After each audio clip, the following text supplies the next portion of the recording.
And then Come on down. come on down, and then looking ahead to January, Watchtower show, the what is it, the Cobra Cast birthday bash. Yeah, that's right. You've got all your I'm homework done. trying to get her done. Yes, so that's That, January 18th. yes. Um, Now And here's the question. that is at a venue called Come and Take It Live, which is next door to Emo's. So it's Okay, still hollow ground. That's like where the back room, that's where a lot of crazy shit had happened. So it's yeah, hollowed ground is what I should say. okay. So So tons of history. sacred land. Yes, historical. Very, Yeah. very good. Now, is this one of those album event shows, or is this just random, or do you not want to say? Is this just What, the a random Watchtower Watchtower show? set, or is this a album oriented Oh, show?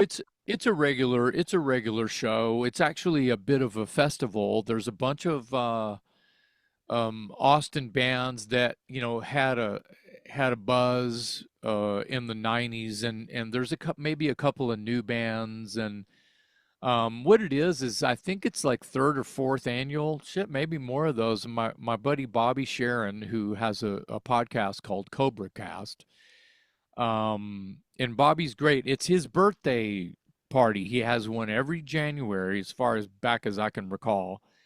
And the Toys did it one year. Broken Teeth did it one year. Igniter's done it. So he's got Watchtower now. So he's excited because he's pretty almost had every inception of McMaster on the bill, and that makes it fun for me too. But yeah, I mean, while Watchtower is still sort of a cohesive working thing, have rehearsed in the past 20 years, I can joke. Yeah. We're up for it, so we're gonna do it, and we don't have anything booked after. I mean, I would love to get to your neck of the woods, to Mexico, to New York, and to California to do a Watchtower set, but it's all a matter of calendar and the money has to make sense because we're not going on tour. We Exactly. don't have we don't have time for that, or gambling. We Right. don't gamble. Yeah, if you can do So like a fly-in date and add maybe two, three shows and make a weekend sort of event out of it, then it can make sense. that would be ideal. That would be ideal. So if you know anybody with a little bag of money that I'll can talk to my people. put our name on it, it could happen. It could happen. Yeah, Now, it could happen. and I was reading, this was I think a year or two ago when getting asked Watchtower, that is, to do some, shows, to do albums front to back, and you had a take on when promoters are asking bands to, can you do this set? And it can take away a bit of maybe the authenticity or the spontaneity of a set when you're being told what to do. Do you have any further opinions or takes on that? You're one of the only ones that even has brought that up since I kind of went on record to say that I didn't really like the idea of a talent buyer, and I love Christian Larson, who puts together Hell's Heroes, highly successful festival, and I love the guy. I love what he stands for and what he's doing, and it's like I said, successful. It's amazing what he's pulling off, and everyone it's just a love fest. But back to the point, I feel like I mean, I kind of have a chip on my shoulder a little bit about the control and resistance material because, lest we forget, I was in the band when those songs were written. Therefore, Alan is singing my melodies. That's how Alan sings them. That's how the song goes. And I was there, holding the microphone when all that went down. And I love Alan too, but he knows this to be true. If it wasn't for, I had this fantasy of he's on the plane on the way to Berlin to record that record. Well, he's listening to the demos and the live versions and blah blah blah on his Walkman, right? Well, he's listening to me to learn the songs to hit the microphone the next week. So that sort of cartoon in my mind comes reboots when what? Okay, this is great that you want to relive the energetic disassembly record, but that's not Ron. That's not Ron playing guitar. It's Billy White. So that's another reason why it's like, well, man, I want to at least play songs where Ron was the guitar player featured on the record, meaning Control and Resistance songs. So yeah, we can do energetic. I mean, we're going to do almost all of it anyway. So yeah, what's adding two more songs and then four songs from Control, and then you've got a hell of a set. But I did come out and say, the idea is grandiose, but I feel like there's other songs that the band needs to play within a set instead of just, wear a costume. I think we need to be Watchtower. We need to play at least something that's going to reach beyond um, a retro moment. Right. Even though Go on. even though Control is still old as fuck too. Yeah. Well, Yeah. that goes without saying. But with, Yeah. with these bands, I would like to also get your opinion on, though, when bands do, whether it's one album, it's rare when a band will do more than, say, one complete album live. But when a band doesn't do it in order versus in order, do you have any opinion or take on that? No, I think that there's something for the fan to grab onto and relive if, like, Judas Priest does British Steel head to toe. That sounds kind of cool, but that record's what, 35 minutes long? What are they going to do after that? You got to throw Ripper and Victim, and you got another thing coming, and all of the other. You got to put all the sugar on it too, Um, But and that's kind of that's if they take, sorry, but if they take British Steel and mess with the order of it live, do you have opinion on that? If they're not no, doing that it wouldn't in that wouldn't order? make me mad. That wouldn't make me mad at all. I feel like the flow of the record is magical, but even if they wanted to put, you don't have to be old to be wise somewhere else and rapid fire somewhere else. I feel like that could be smart too, just to keep the energy up. It wouldn't make me mad at all. Would make you mad? I'm a little No, bit surprised. I thought it might. I thought no. it would be one of those pure truists that it has to be done in order. Well, I understand that that trait in a rock and metal fan. I really do. Which brings me to the reissue of Energetic that's coming out next year. And you know all about that too, don't you? A little bit, but there's some additional demo tracks on there as well, isn't there? Well, they're not demo I tracks. thought they were demos. Okay. No, it's okay. So I have those 2-inch masters, like right. I have them from 1985. I have the reels right over here.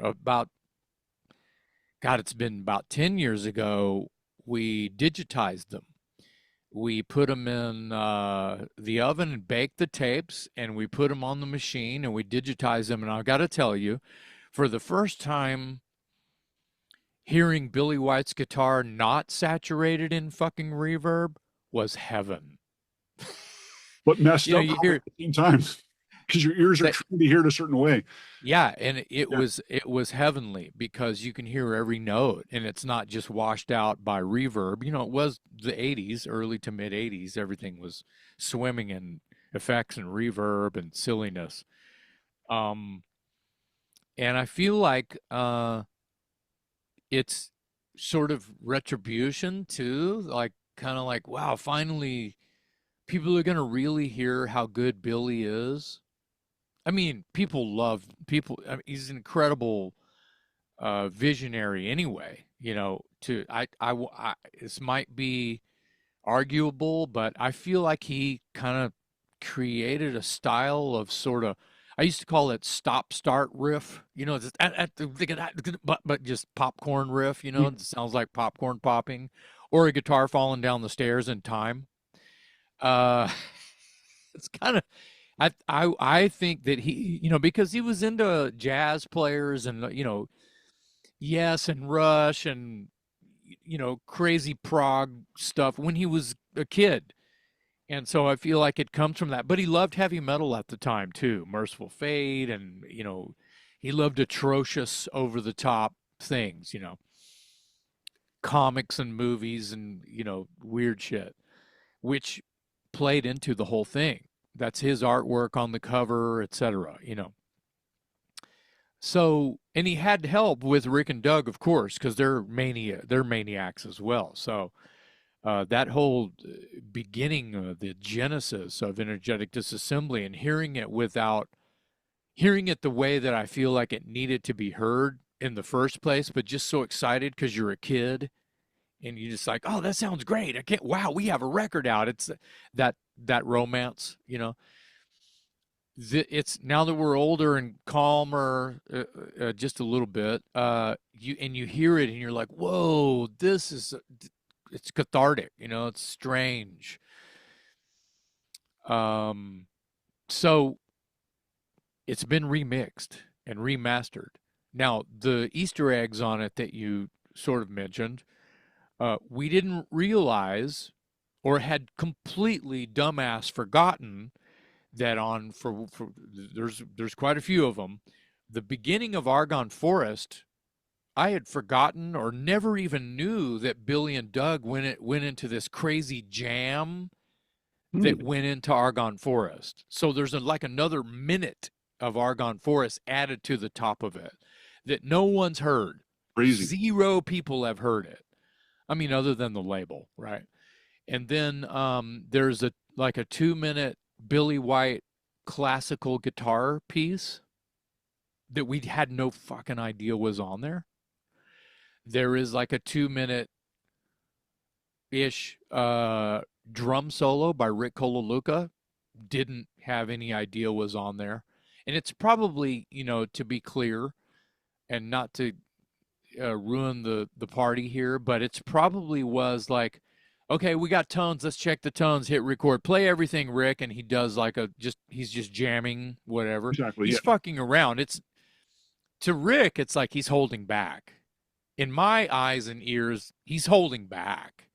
But it's still, his drum kit falling down the stairs in time, It's Rick Colaluca. Who plays like that? Nobody. Anyway, yeah, nobody.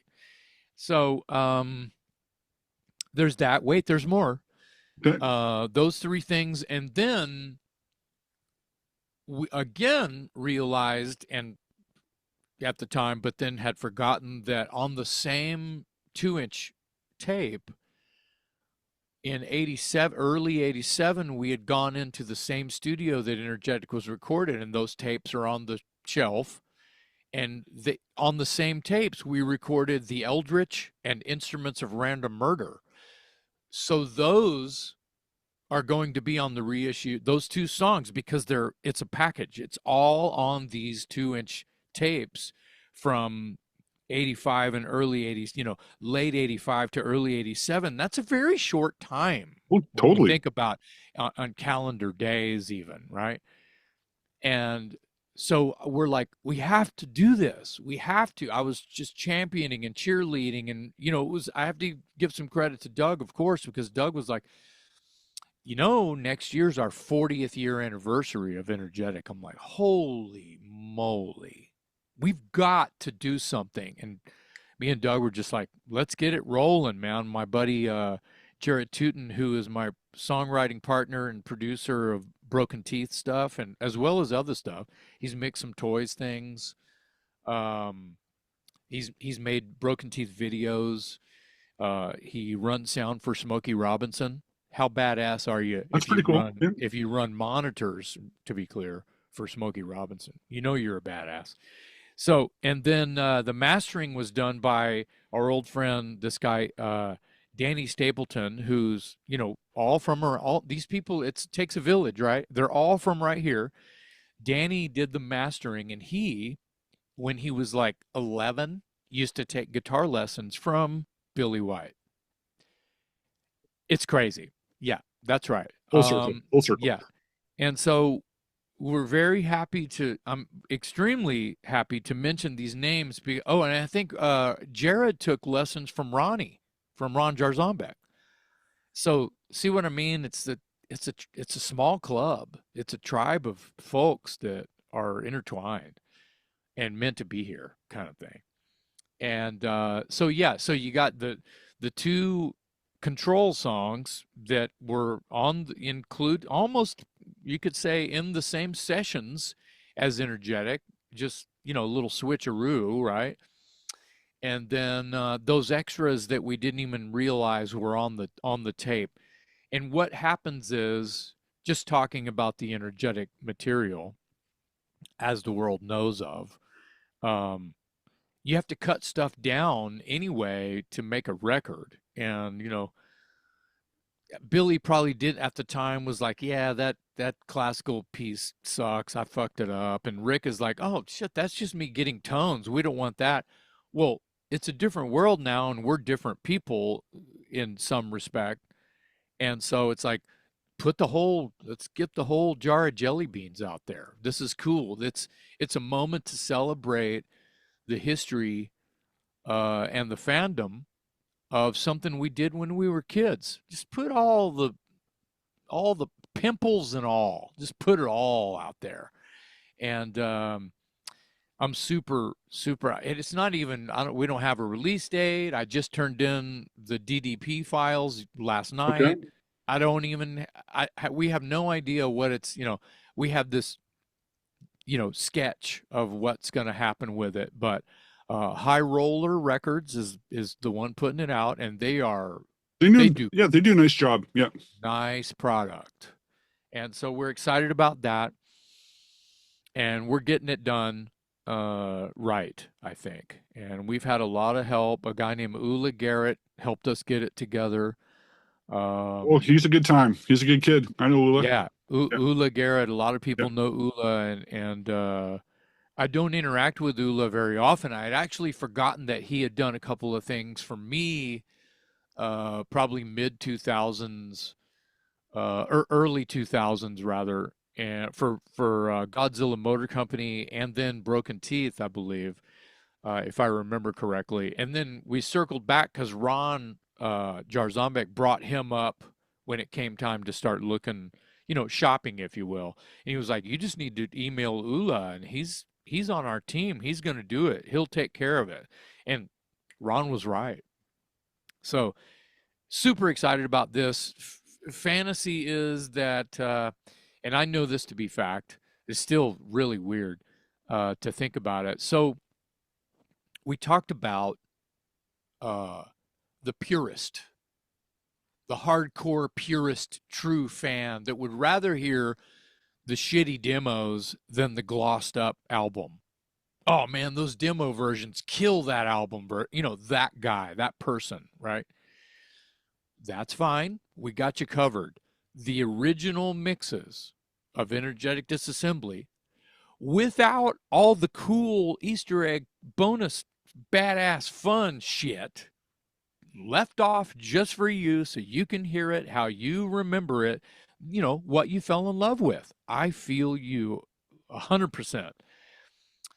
The CD will have 2 discs, one with the OG and one with all the new pops and whistles and the new mix and remaster. And they can A, B, and hear what we've done to it in modern times. And I'm not sure what the cover will entail. They may have some kind of newfangled, version of the energetic artwork, of course, right? So that's a double disc CD that we're doing with High Roller. But then the vinyl, there will be 2 separate purchases you'll have to make depending on what you want, how you're feeling that day, right? Not a double set like the CD. Limited, of course. Of Probably course. some cool colored vinyl shit, Exactly. There'll be of some course. colors. There'll be some splatter. There'll be like 14 Yes, different variants that all of us yes, weirdos have to get. yes. So Yeah. the OG mixes, the original mixes, again without all the fun shit on it, bonus tracks and such, will have the silver motherboard looking thing with the red triangles. Motherboard. That will be Do I have one intact. handy? I might even have one handy, or just the disc. Yeah, Carry on. yeah, that's going to Yeah, be like a intact. big. That artwork will be legit. Uh, the idea, that's it. That's right. So this it would be probably a flat silver, but I'm thinking I want them to do an actual film, like a foil Oh, that would chrome, be cool. That'd be very cool. like a foil chrome embossed kind of a thing. And then on the remix version, it will be gold foil. Is my fantasy. Get on it. Those are Yeah, I'm those on are it. visions, though. Those are awesome visions. So Yeah, therefore, yeah, even if it yeah. takes a bit longer, but it's done right. That's the thing. You don't want to rush these things. You don't want to rush these things. I fully trust High Roller, and so far they've been nothing but great. And I've given them our vision. The cool thing is Doug found the original layouts for the CD that was the booklet and such for the CD. And what label is that on? Is that a Monster Records version that you held up? That's a Forged in Fire. Oh, okay. Yeah, Ah, that's another reissue I actually yeah, forgot yeah, about. yeah. Yeah, I don't know if the band got anything from that. Probably I not. don't know. I know I didn't. Yeah. But anyway, there was one that the band endorsed that was called a label called Institute of Art Records, and that version is what Doug had all of the layouts for. And so he had all of that shit. And I've shared that with High Roller, so that's on board, and they'll just edit that, right? And then new liners will have to be written, and Doug is working on those as we speak. Uh, and got to have a photo of Ron and add Ron's name into the mix because he's on those two Hmm. songs. Thank God. And it's going to show where the band's trajectory in a way. I really do. To hear those, because those songs with me singing those control songs, those two tunes anyway, they've been released before. There's been other Mhm. projects that have released those two songs. Everyone's heard those before, but not with this remix and remaster because they've just heard demo mixes. Well, what I would call demo mixes, not the Nice. 2004 2005 remix. So, So I think yeah, everybody needs to start saving for these releases in 2025. Start putting money aside because, like I yeah, said, there's going to be plenty of variants, I'm sure, and we need them all. yes, and if it sells well and they run out and it's in high demand, the deal will get renegotiated probably. So it's Perfect. good.